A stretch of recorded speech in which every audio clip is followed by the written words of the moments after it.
बिस्मिल्लाहिर्रहमानिर्रहीम क़ुल अऊज़ु बिरब्बिन्नास मलिकिन्नास इलाहिन्नास मिन शर्रिल वस्वासिल खन्नास अल्लज़ी युवस्विसु फ़ी सुदूरिन्नास मिनल जिन्नति वन्नास बिस्मिल्लाहिर्रहमानिर्रहीम।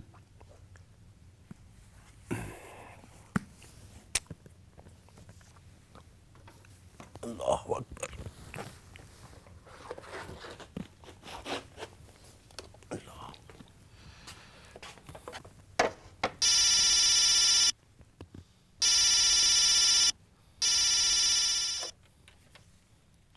Hello hello. जी अबू। हाँ आमना बेटी जीती रहो बेटी। कैसी हो? बिल्कुल ठीक हूँ। आपके यहाँ तो रात के 11 बज रहे होंगे, देर तो नहीं हो गई?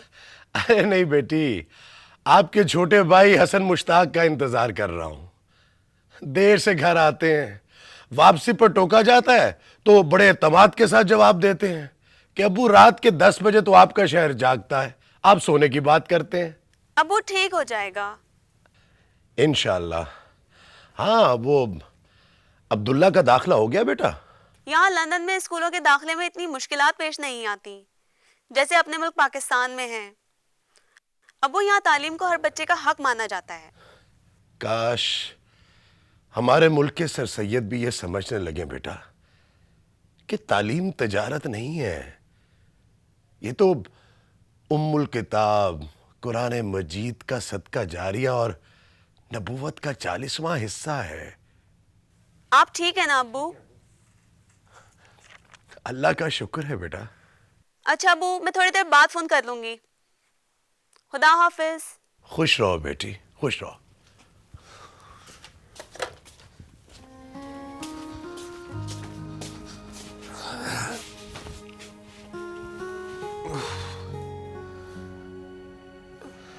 आप जाग रहे हैं अबू? आमना का फोन आया था, पूछ रही थी तुम्हारा। अबू आप मेरा इंतजार ना किया करें।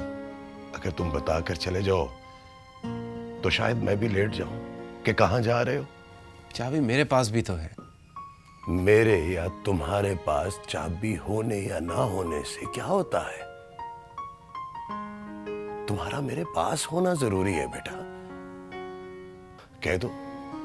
कह दो कि अब्बू आपका शहर तो रात 10 बजे जागता है। मेरे पास गाड़ी भी तो नहीं है कि मैं जल्दी घर पहुंच जाऊं। हाँ, दोस्तों की मर्जी का इंतजार जो करना पड़ता है। अपनी मोटरसाइकिल भी हो तो मैं जल्दी घर आ सकता हूं। दुनिया के इस 9वें या 10वें बड़े शहर कराची में लाखों ऐसे नौजवान हैं जिनके पास गाड़ियां नहीं हैं। अबू बसों पर लटकते, बसों की छत पे झाड़ भनकार की तरह बैठे हुए नौजवान भी लाखों हैं जिनकी जिंदगी की कोई जमानत नहीं।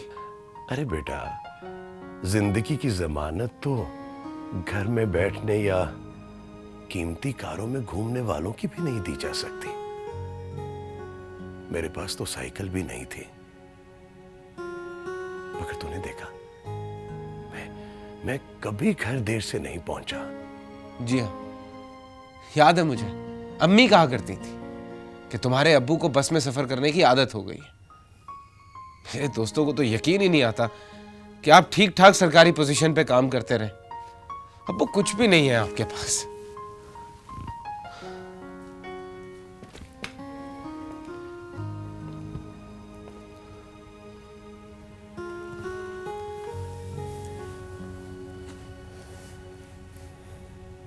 है बेटा, बहुत कुछ है।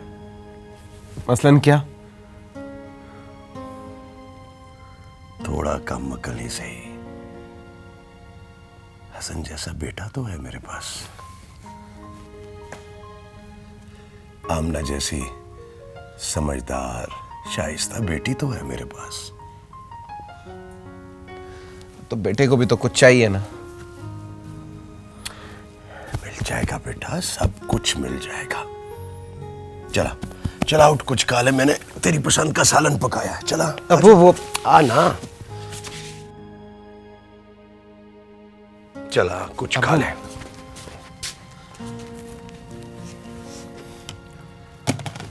अंडे आलू का कोरमा। आपने खा लिया? अगर तुम 1 बजे तक नहीं आते ना तो शायद खा लेता। वो नहीं किया करें ये सब कुछ। मैं भूख से ज्यादा खा कर आया हूं। आप मेरा इंतजार ना किया करें। ठीक है बेटा, शब बखैर। अबू, अबू, I am sorry. Abu,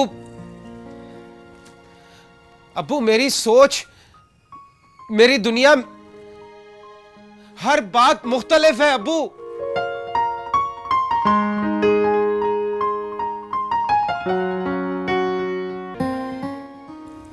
Hasan, तुम्हारा सलूक अपने बाप के साथ अच्छा नहीं है। बाप के साथ अच्छा सलूक नहीं करता? ये जुमला मेरे दिलो दिमाग पे छा गया। थक गया हूं सुनते सुनते। कोई मुझसे कुछ नहीं कहता, फिर कहां से गूंजती है ये आवाजें? कहां से? तुम्हारे अब्बू या कोई और नहीं है हसन। मैं मुखातिब हूं तुमसे, जिसे तुम फादर ऑफ द नेशन कहते हो।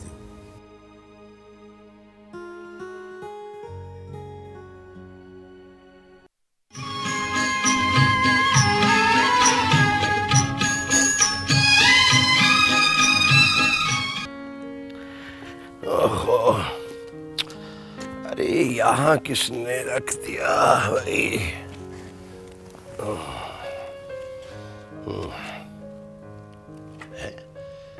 अरे ये हसन मियाँ आज इतनी जल्दी?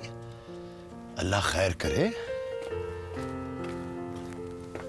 अस्सलाम वालेकुम अब्बू। वालेकुम अस्सलाम बेटा। आज तो शाम भी नहीं और तुम घर में, खैर तो है?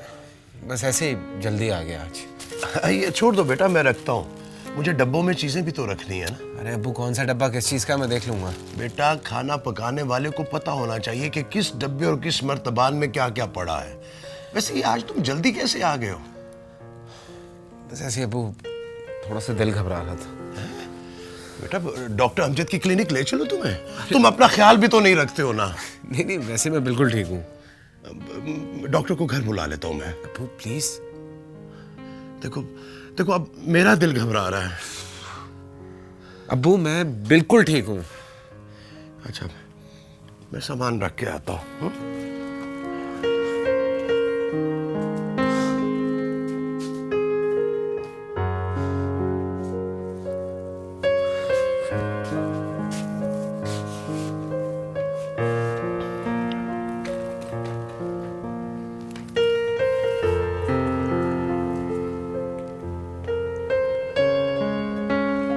सच सच बता बेटा, तेरी तबीयत तो ठीक है ना? ठीक है अब्बू, मैं कुछ सवाल करूंगा आपसे। हाँ बेटा, ये तो हमारी सारी नौजवान नस्ल का हक है कि वो हम जैसे बुजुर्गों से जितने चाहे सवालात करें। और अगर बुजुर्गों के जवाब हमें मुतमईन ना कर सकें तो फिर? क्या पूछोगे बेटा? कि आजादी की जद्दोजहद क्यों की? बरे-सगीरी की सरजमीन पर एक आजाद इस्लामी मुमलिकत बनाने के लिए हर तरह की कुर्बानियां क्यों दी?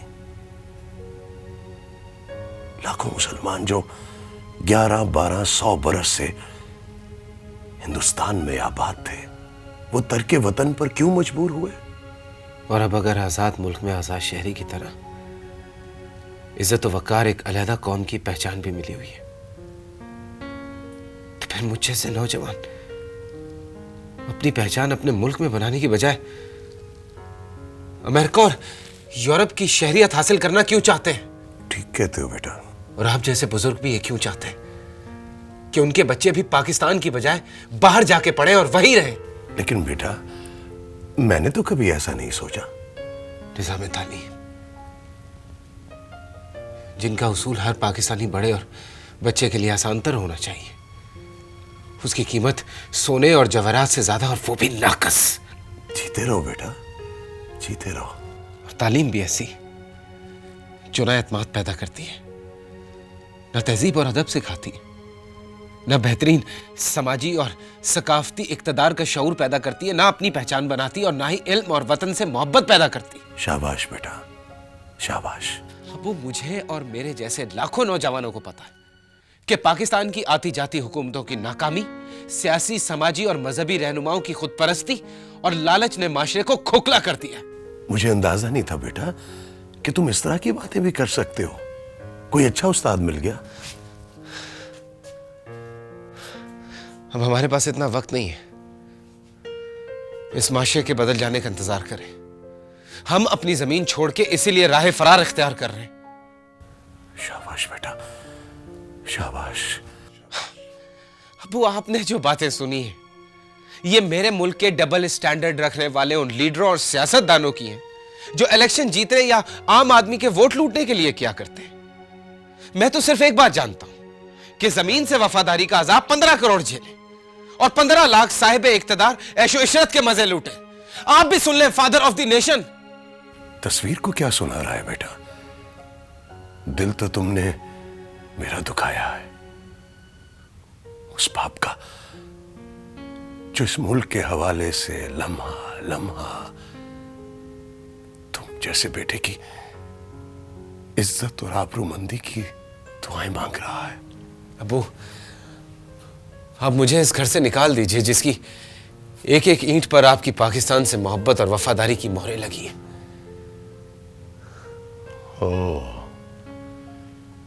मैं आज समझ सका हूं नौजवान नस्ल के गुस्से को। जब से तुमने होश संभाला है कभी भूखे रहे हो तुम? अपने घर वालों, गरीब पड़ोसियों, मजबूर रिश्तेदारों की भूख मिटाने के लिए मैंने आपको भूखे रहते देखा। कभी कभी तुमने पुराने या पेवंद लगे कपड़े पहने? नहीं। तालीम से महरूम रहे हो? नहीं, नहीं, नहीं। आप जैसे मेहरबान बाप के होते हुए ये महरूमिया ना मेरा मुकद्दर बनी है, ना ही मेरी बहन आमना का। अबू, अबू, आप मेरे मसाइल समझने की कोशिश कीजिए। मैं वो इंसान नहीं हूं जिसने 1947 में लहू के दरिया पार करके इस आजाद मुमलिकत में बेबसी के आलम में कदम रखा। मैं 59 बरस से कायम इस सरजमीन पे मातम कर रहा हूं जहां पे अरबपति, करोड़पति ना इस सरजमीन को जानना चाहते और ना ही जानते।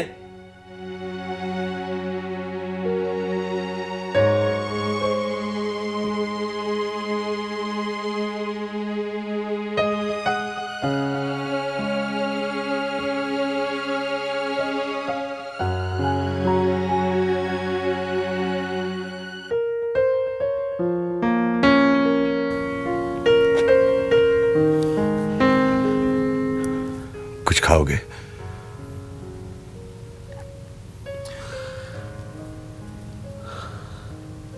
आप बैठिए, आज मैं कुछ बनाता हूं आपके लिए।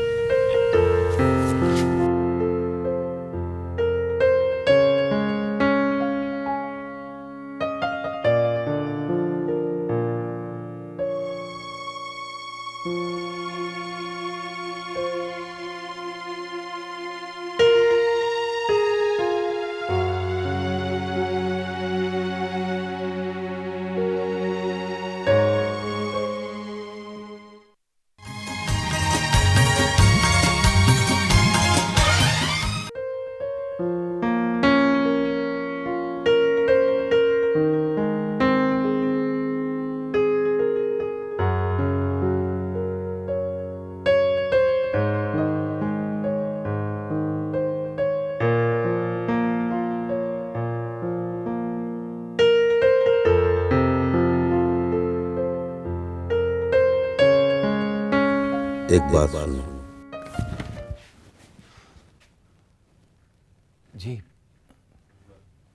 फरमाइए। मुझे तुम लोगों से जुदा हुए तकरीबन 59 बरस हो चुके हैं। मैं तुम्हें एक दुख की बात बताता हूँ। मेरे जाने के बाद मेरे जानशीनों ने ना मेरी ख्वाहिशों का एहतराम किया और ना मेरी तमन्नाओं का एहतराम किया। मैं सच कह रहा हूँ, मुझे मालूम नहीं था। मेरे जाने के 10 बरस बाद भी ये मुल्क बेआसीन रहेगा। मुझे लगता है आपने मेरी और अब्बू की गुफ्तगू सुन ली। अगर कोई बात नागवार गुजरी हो तो मैं माफी चाहता हूँ।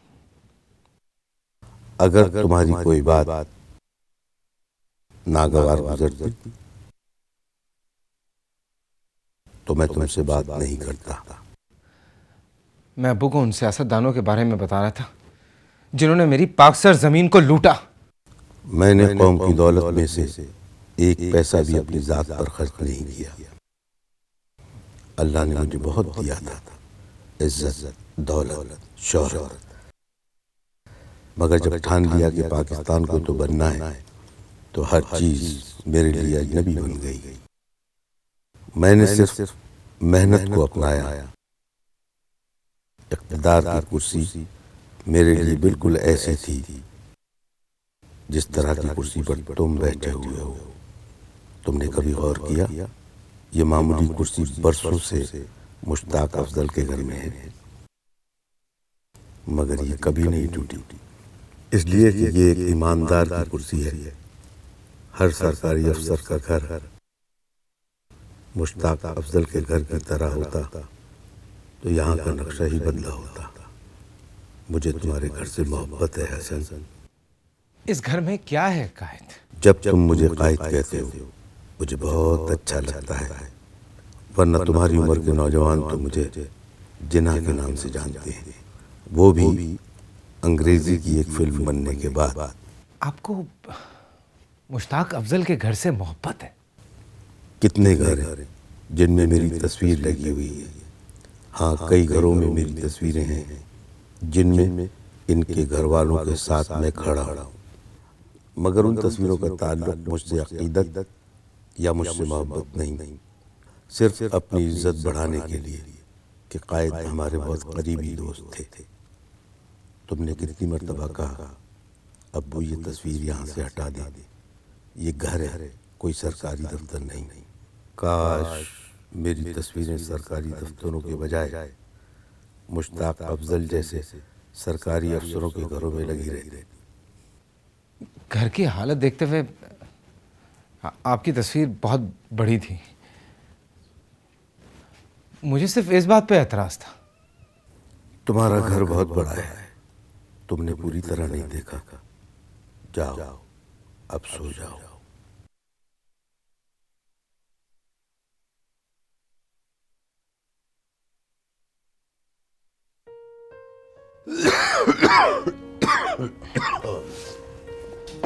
आप सामान लेने फिर बाजार चले गए। अपनी उम्र देखिए और अपने काम। अभी मेरी छुट्टियां हैं, फिर रिजल्ट आ जाएगा, फिर मुलाजमत, फिर मेरे लिए ये काम करना मुश्किल हो जाएगा। फिर जितना जी चाहे ना काम करते रहिएगा। वो परसों तुमने सालन अच्छा नहीं बनाया था। फ्रेंच आलू गोश्त था। गोश्त और आलू पाकिस्तानी थे, इसलिए अच्छा नहीं पका। अरे बेटा, जितनी देर जिंदा हूं अपनी पसंद के खाने पका लेने दे। नाश्ता कर लिया? नाश्ता कर लिया? नहीं, आप ही का इंतजार कर रहा था। जीते रहो बेटा, जीते रहो।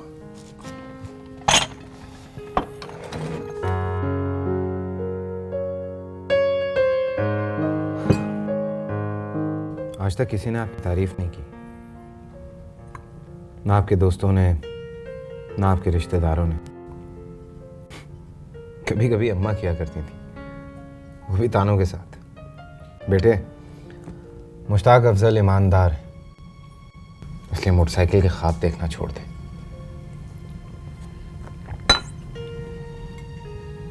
घर तो बन गया है बेटा, अब तुम इसे घर ही नहीं समझते तो मेरा क्या कसूर है?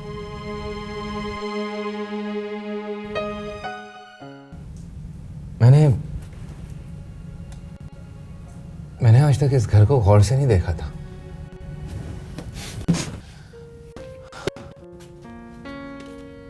हमारा घर बहुत बड़ा और भरा हुआ है अप्पू।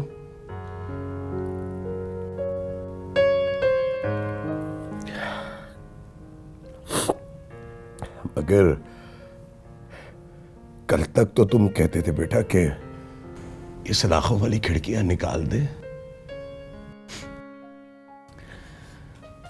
ईमानदार लोग सलाख के पीछे रहते हैं और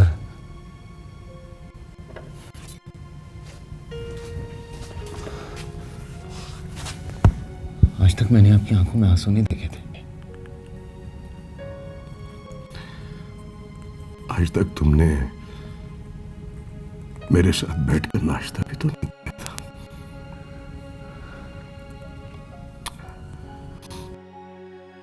तुझसे किसने कह दिया कि मुश्ताक अफजल का घर बहुत अच्छा है?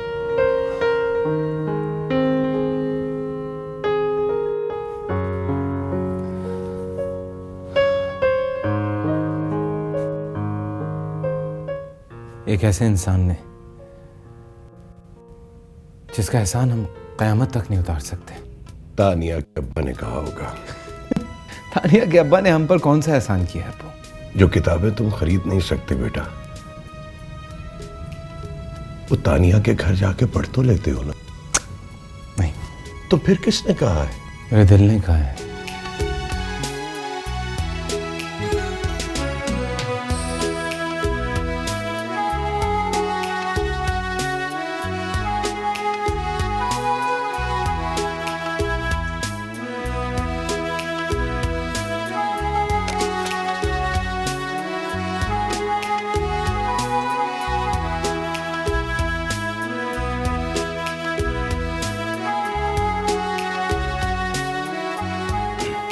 हसन बेटा, अब मैं जरा थोड़ी देर आराम करने लगा हूं, मगर रात का खाना हम इकट्ठे खाएंगे। हैं? जी मुझे पता चल चुका है कि आपने अंडे आलू का सालन फिर पका लिया है।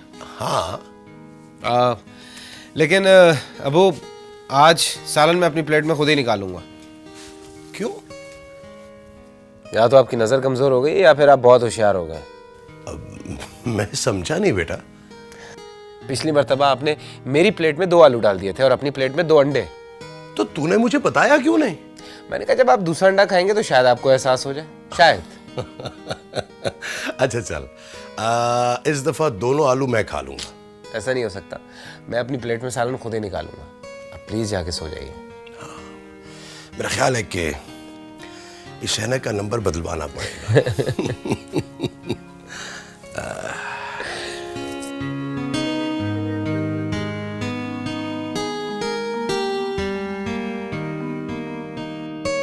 क्या पढ़ रहे हो? पाकिस्तान के बारे में किताब खरीद कर लाया था। कहाँ मिल गई? अब तो बहुत सी किताबें मिलती हैं। बाहर वालों ने लिखी होगी। कायद एक सवाल पूछूं? मैंने क्या सोचकर पाकिस्तान की बुनियाद रखी थी। जी हाँ। तुम लोग आजादी की फिजा में आजादी का सांस ले सको, गुलामी की जंजीरें तोड़ दो और इस खूबसूरत सरजमीन को अपनी मर्जी के मुताबिक संवारो। हम तो ऐसा नहीं कर सके। आजादी हासिल करने से कहीं ज्यादा मुश्किल काम आजादी का तहफ्फुज़, आजादी की जिम्मेदारियां। जो तसव्वुर मेरा था उसके नकूश तो मुझे अपनी जिंदगी ही में आहिस्ता आहिस्ता धुंधले होते दिखाई देने लगे थे। कायद आप मेरे अब्बू को जानते थे? नहीं, मेरी इनकी पहली मुलाकात उस दिन हुई जब उन्होंने मेरी तस्वीर फ्रेम करवा कर इस दीवार पर लगवाई। इनकी जेब में कुल 20 रुपए थे जो उन्होंने फ्रेम करने वाले को दे दिए और मेरी तस्वीर उठाए हुए पैदल अपने घर तक आए और रास्ते भर दिल ही दिल में पाकिस्तान जिंदाबाद कहते रहे। आप इतनी जल्दी क्यों चले? इसलिए कि शायद लोग मुझे देर तक याद रखें। जो लोग देर तक रहते हैं लोग उनको जल्दी भूल जाते हैं। हसन बेटा, अगर ये तस्वीर तुम्हें यहां अच्छी नहीं लग रही तो इसे मेरे कमरे में लगा दो। नहीं अब्बू,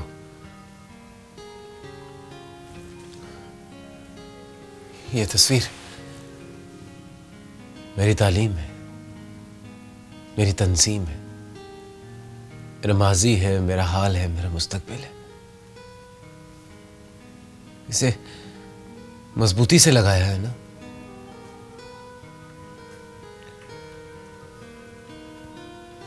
जब मशरकी पाकिस्तान अलहदा हुआ था, यह तस्वीर गिर गई थी।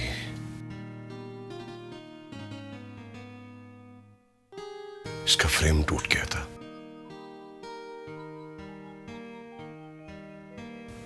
मैंने इसका नया फ्रेम बनवाकर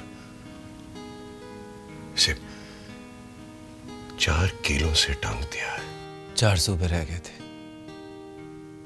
इसलिए 4 किलो पे टांग दी। सिर्फ इसलिए कि यह तस्वीर दोबारा ना गिरे। बड़ी सियासी बातें करने लगे हो। आज कहीं बाहर नहीं गए तुम? अब बाहर सिर्फ तालीम हासिल करने जाऊं। लोग बदलते हैं, वक्त मदद करता है, मगर इतनी जल्दी मैंने किसी को बदलते नहीं देखा। किसी भले इंसान से मुलाकात हो गई, कोई अच्छा उस्ताद मिल गया या कोई अच्छा दोस्त? बहुत अच्छा दोस्त। कौन है वो? बता दूंगा।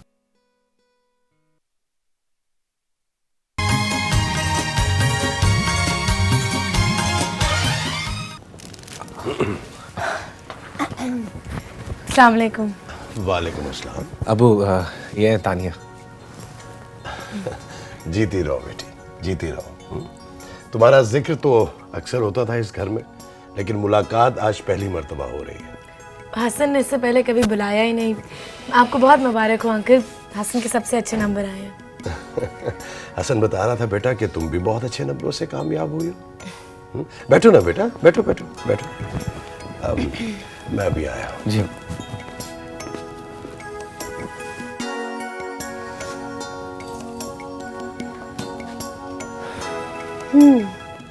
पहली मर्तबा तुमने अपने घर बुलाया मुझे। मैं तुम्हें दिखाना चाहता था कि शहर में ऐसे भी घर होते हैं। तुम्हारा घर बहुत अच्छा है हसन। हमारे घर नहीं, 5 स्टार होटल्स हैं। खाना भी इकट्ठे बैठ के नहीं खा सकते। फ़ोन करो तो मुलाजिम कमरे में खाना ले आता है, रूम सर्विस। मेरे घर की तारीफ करने के लिए ज़रूरी नहीं है कि तुम अपने घर की बुराई करो। तुम्हारा घर बहुत खूबसूरत है। अरे बैठो बैठो बैठो बेटा, बैठो बैठो बैठो। ये लो, शुक्रिया अंकल। बैठो बैठो बैठो। मैं जरा मिठाई ले आऊं। रहने दीजिए ना, कौन खाएगा? अरे कैसी बातें करते हो तुम बेटा? इतने अच्छे नंबरों में पास हुए हो, अजीज रिश्तेदारों के घर भिजवानी पड़ेगी, और फिर तानिया भी तुमको मीठा कर कर जाएगी ना। अच्छा, आप रहने दीजिए, मैं ले आऊंगा। अरे नहीं नहीं, तुम बैठो, दोनों बातें करो बैठ के। मैं भी आया। बैठो बैठो।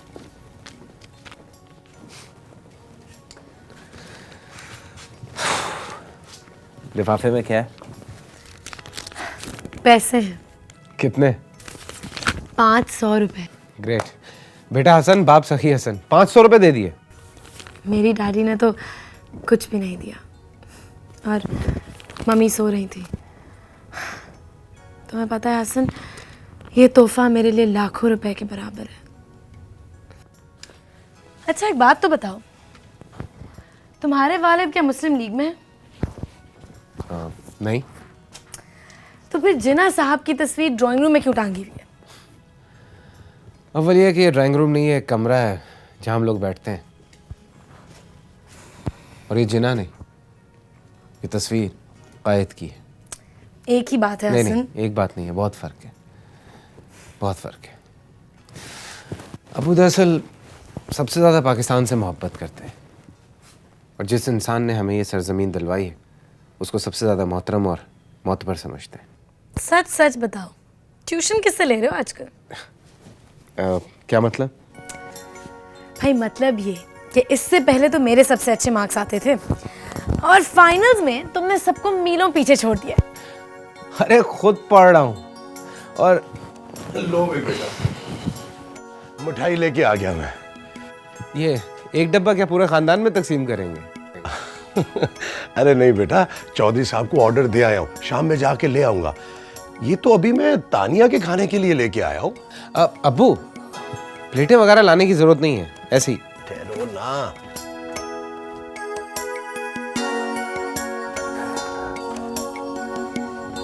लो बेटा, लो बेटी, मुंह मीठा करो। तुम भी लो बेटा। शाबाश।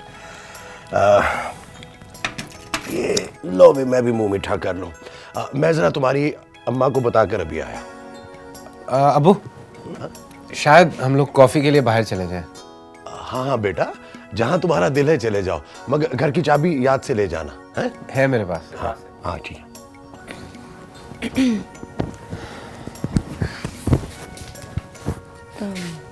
तुम्हारी अम्मा साथ नहीं रहती? नहीं, क्यों? इंतकाल हो चुका है उनका। सॉरी। कॉफी हमारे घर में नहीं है, वरना बाहर जाने का प्रोग्राम नहीं बनाता मैं। चलो। दिल तो नहीं चाह रहा तुम्हारे घर से जाने को। मेरा दिल चाह रहा है, चलो। अब समझ आई, तुम अपने अब्बा से ट्यूशन बता दूंगा। घर की चाबी मेरे पास है, चलो।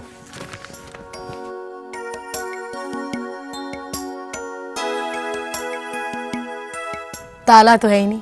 ताला बाहर लगेगा, चोरी करने को है क्या? आओ।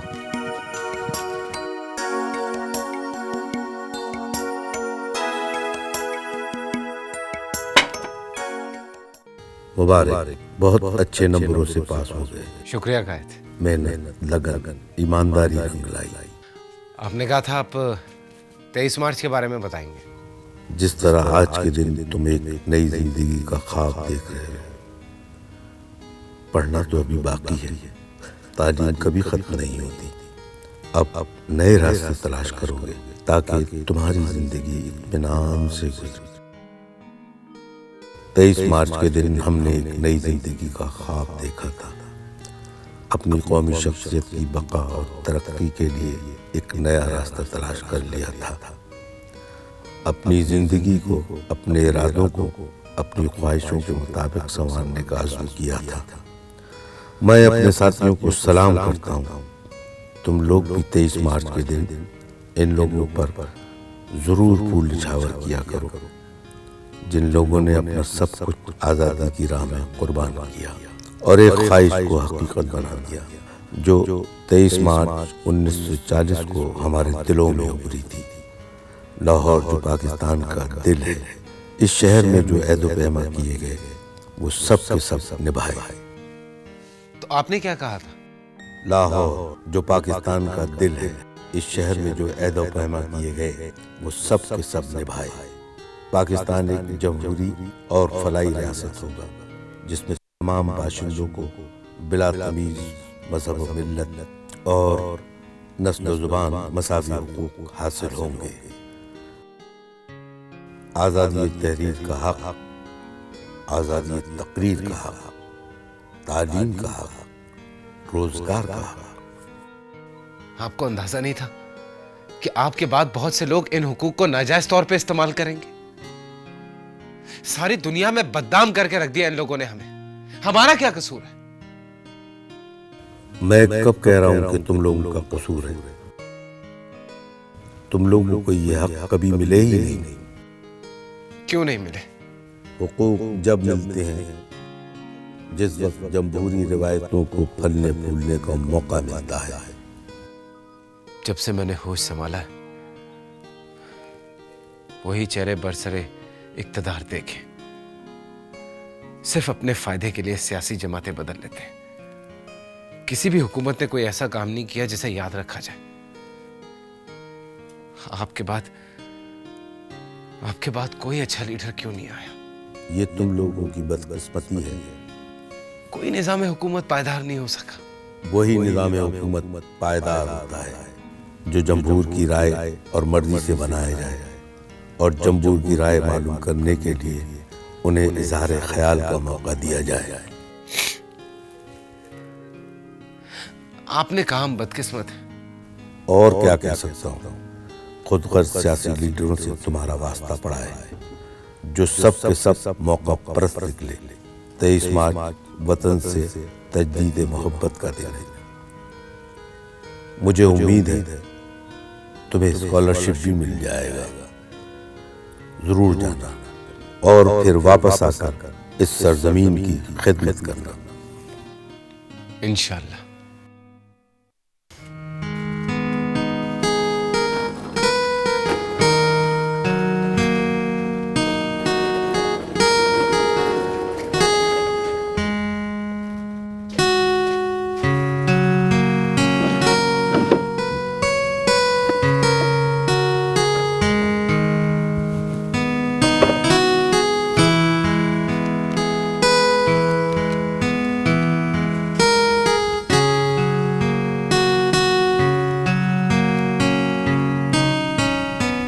चार बरस बहुत होते हैं बेटा।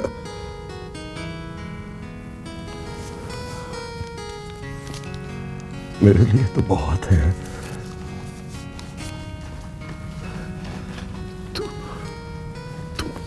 तुम फोन करके तो देखो, हो सकता है फ्लाइट मुलतवी हो गई हो बेटा। इस मुल्क में सिर्फ इंतखाबात मुलतवी होते हैं, फ्लाइट वक्त पे जा रही है। अपना ख्याल रखिएगा जैसे मेरा ख्याल रखते थे। मुझे स्कॉलरशिप के पैसे मिलेंगे? हाँ बेटा, मेरे पास कुछ पैसे हैं, ले जा। मुझे पता है आपके पास कुछ पैसे। तुझे कैसे पता चला? आपकी अलमारी साफ कर रहा था, वो पुरानी शेरवानी की अंदर वाली जेब में है। ले आओ। मेरे पास पैसे हैं। तान्या की गाड़ी आ गई। अच्छा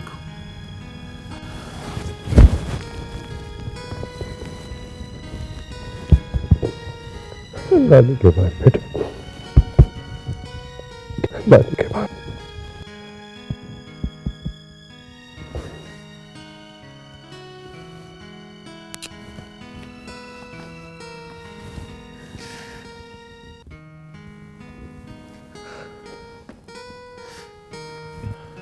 ये क्या कर रहे हैं आप?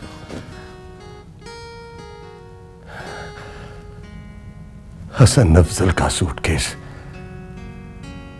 गाड़ी में रखने जा रहा हूं।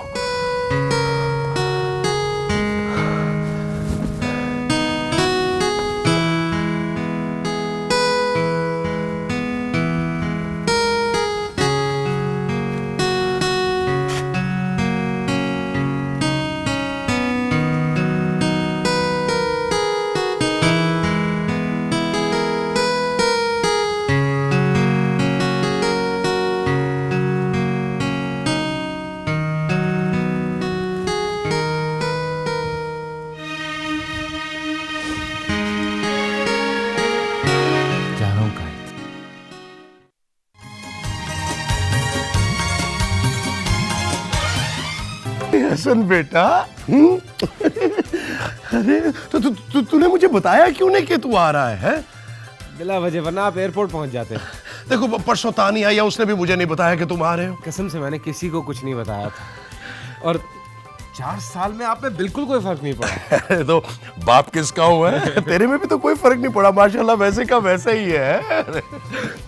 मेरी जान, जीता रहे जीता रहे। चाय तुझे बाद में पिलाऊंगा, मैं पहले जरा नमाज पढ़ लूं। इस वक्त कौन सी नमाज? अरे बेटा, अल्लाह का शुक्र अदा करने के लिए कोई वक्त मुकर्रर नहीं है। मैं उसका शुक्रिया अदा करके अभी आया। जी, अभी आया मैं।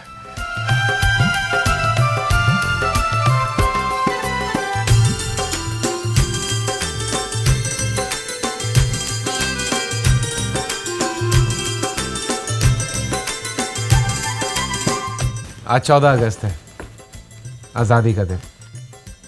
मैं वापस आ गया।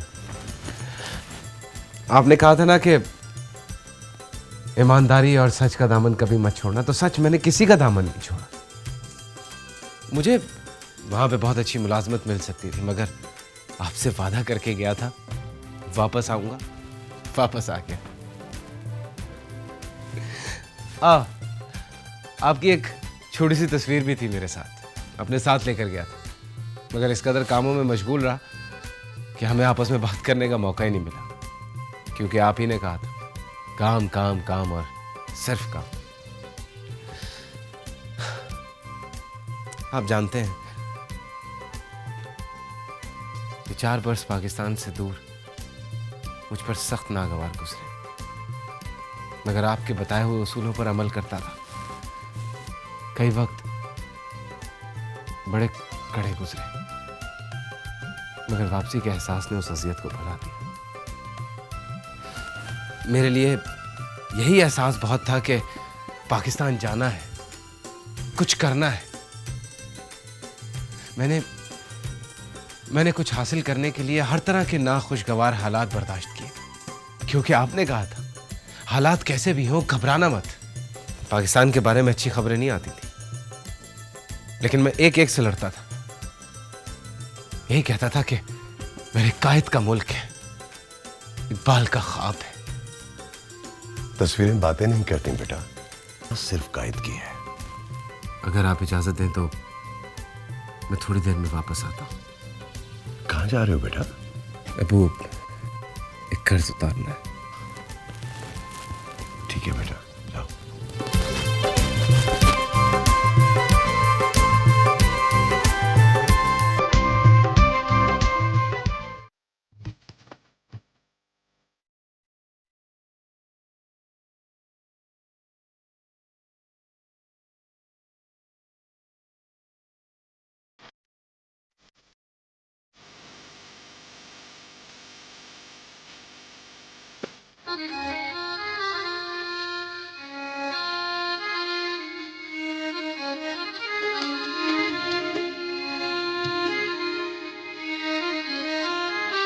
वो इंतजार था जिसका, ये वो शहर तो नहीं, वो शहर आने वाली है और तुम जैसे नौजवान लेकर आएंगे। पाकिस्तान पाइंदाबाद।